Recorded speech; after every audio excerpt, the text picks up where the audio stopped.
I was waiting for someone to start selling fruit outside now. I'm just waiting for it. Yeah, right.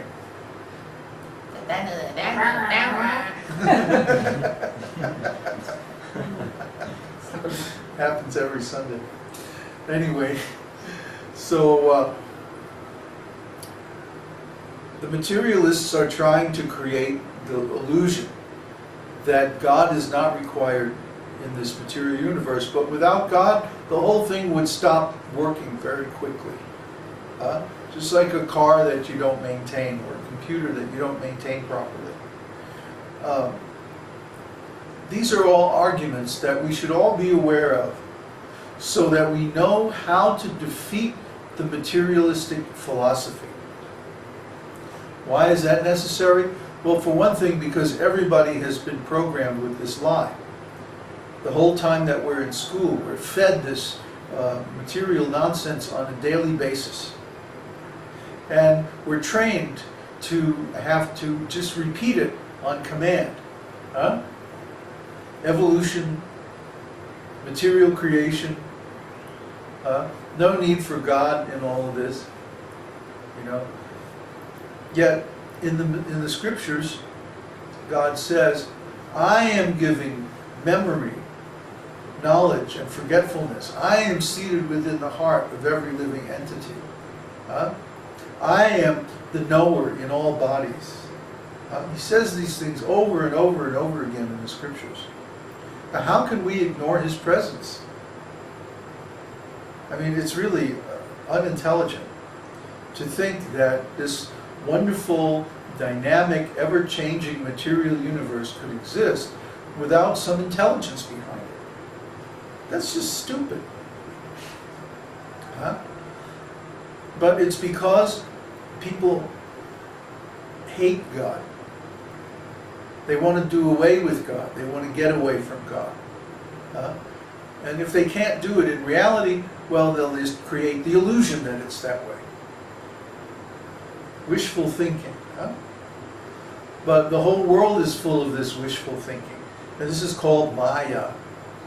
Maya means that which does not really exist. So the whole world is moving under the spell of Maya, that which does not really exist. A false description of the world, a false promise of material enjoyment. A false philosophy that says that God is not necessary for the creation. These things are all nonsense. And the problem is that we have been so deeply conditioned with these points of view that even after we become devotees, we tend to assume that this is the way it is.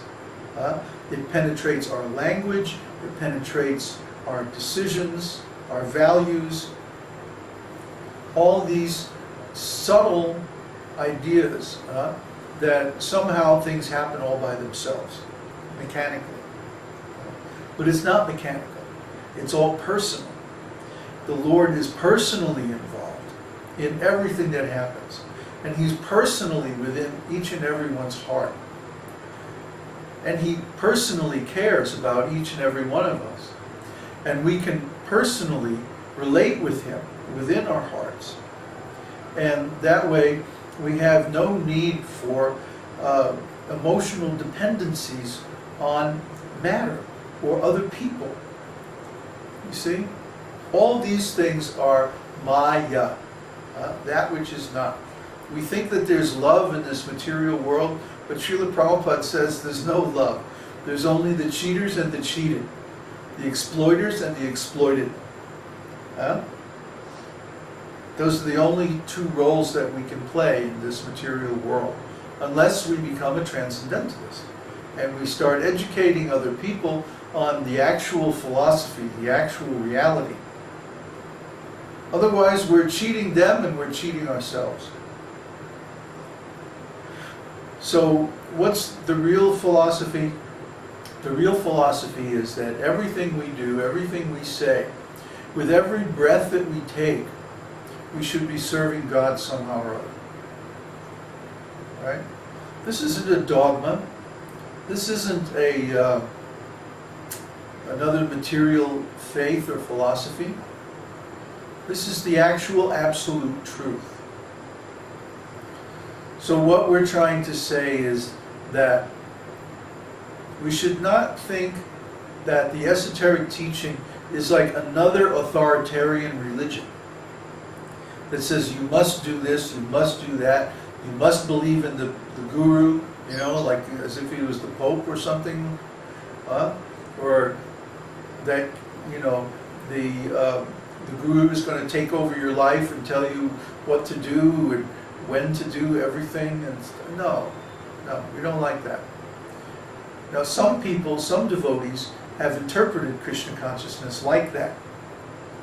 And we see this in the big devotional organizations where the gurus and the managers have like absolute authority over the members.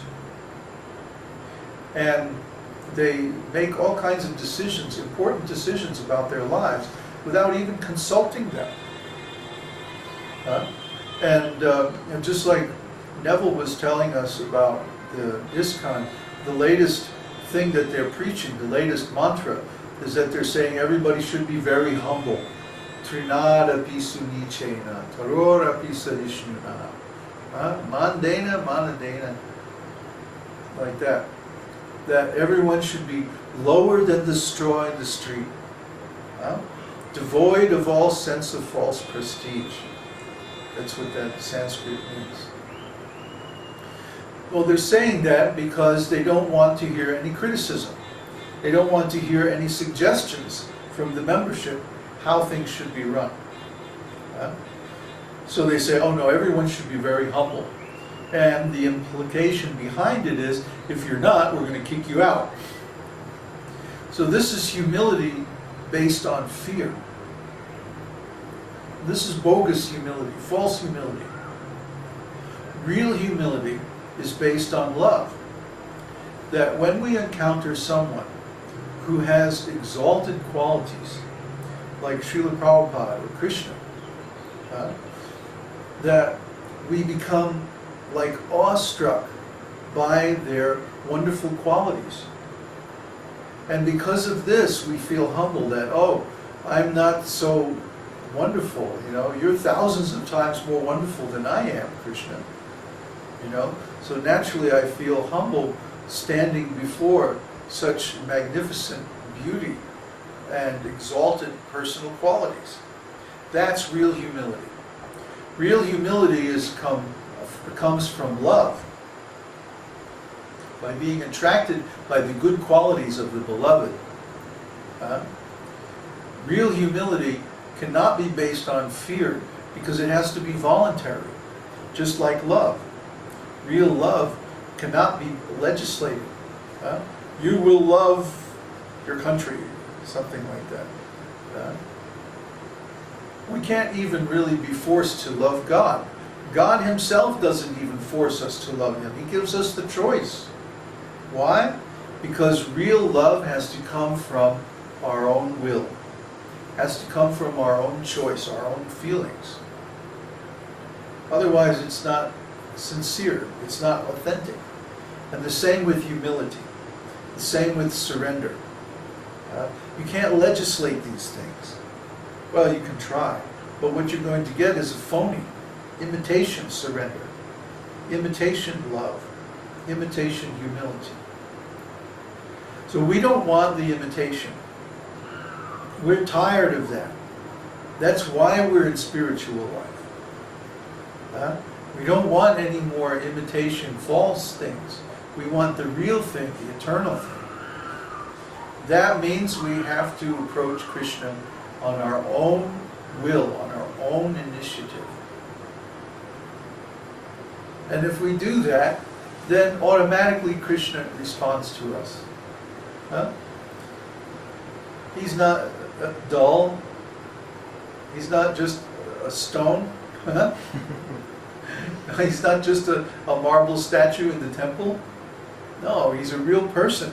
And he's within everyone's heart. If you can't perceive Krishna within your heart, it means your heart is not yet purified.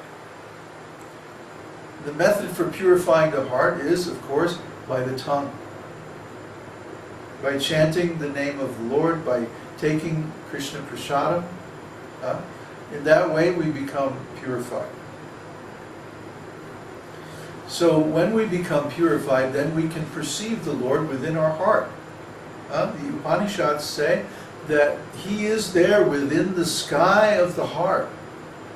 The sky of the heart, within the palace of the city of the 9 gates, which is the human body, of course. 2 eyes, 1 nose, 1 mouth, 2 ears, genital and anus. 9. So, in that way, we can understand that there's no need to go outside to worship God. There's no need to join some church. There's no need to go to some temple. The real temple